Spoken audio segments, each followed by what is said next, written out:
Another useful feature which allows you to create dynamic visuals is animation. Most parameters can be automated and customized to keep you free to focus on other aspects of your live performance. Let's go over how to animate a parameter.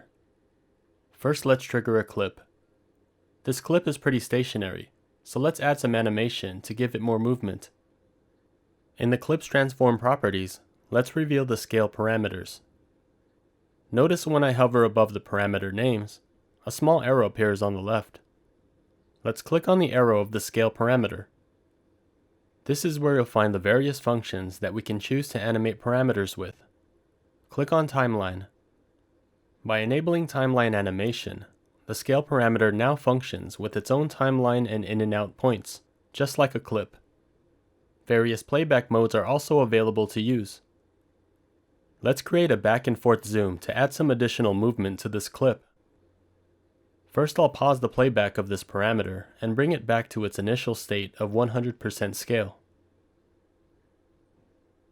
Next, let's change the endpoint to be at 100. Do this by clicking on the endpoint and directly input the value 100. We only want it to double in size, so let's make the out point 200. Now if we play this back, notice it zooms in and loops back to the beginning.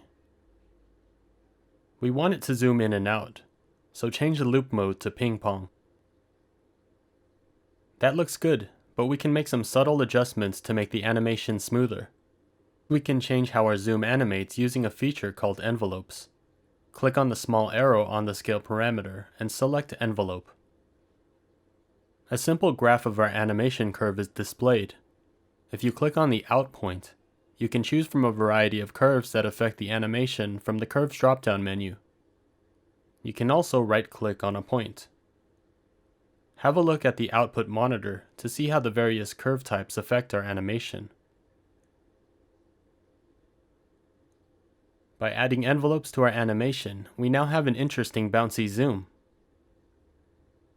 Resolume has plenty of features to animate parameters, so take time to explore these to breathe new life into your visuals.